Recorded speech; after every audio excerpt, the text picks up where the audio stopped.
Hi guys, in this video we're going to be adding coins to our game.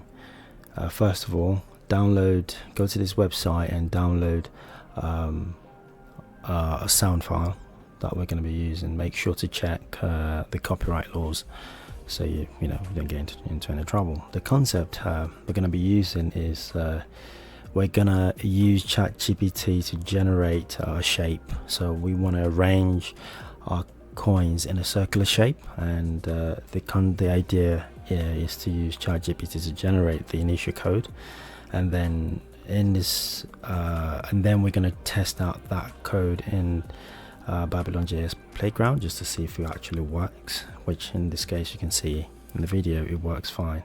Then head over to Voxelcubes.com to grab a gem model that we're going to be using. There's a video for Voxelcube on my page on my channel if you want to learn a bit more. Then head over to Blender and export. First of all, apply all the materials to that gem so we can make use of it in Babylon.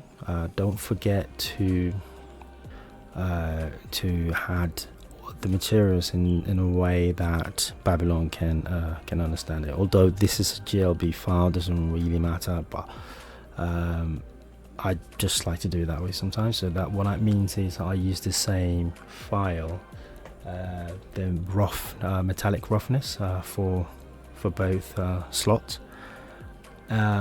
Also add the glow map as well, texture.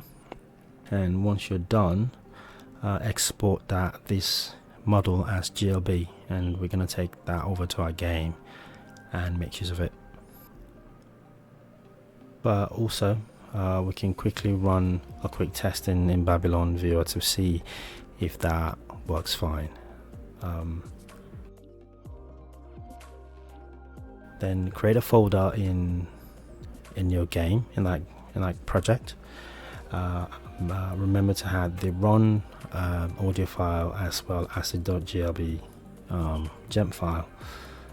Then create a class and basically declare all the variables that we're going to be using. This is going to be very similar to what we've done in the past, so nothing complicated. Initialize the sound that we're going to be using. This is going to happen when the player collides with the gem, then we play the sound. That's essentially it. We create the gems using BABYLONJS create instance. That basically optimizes things, so it takes a small footprint in memory, which is good. I'll put a link in the description below so you can read a bit more about using instances in BABYLONJS. It's not complicated. BABYLONJS is very easy to use. Once we're done with that, we're also going to add the function that rotates all the gems in y-axis, just for a little bit of animation, just so it's not bland just sitting there. Then we check for the collision. This is when the player collides with any gem in the scene. We want to get rid of that gem, which is the model, get rid of it completely, and also play the sound. So after that, set the path for all the files, the gem files, and include the rotation and collision file inside the update loop function. Then we need a reference to the gem, well, just a preload, so we can actually get access to it.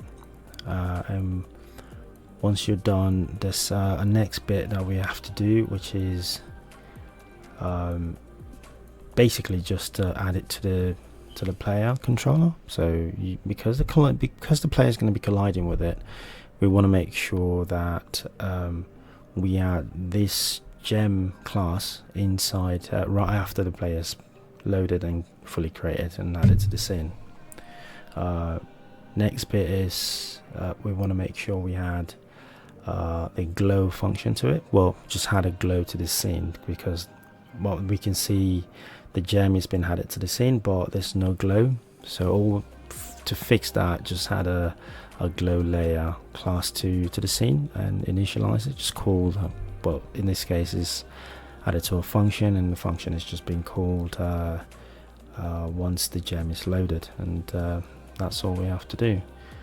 And that's all for this video. See you in the next one.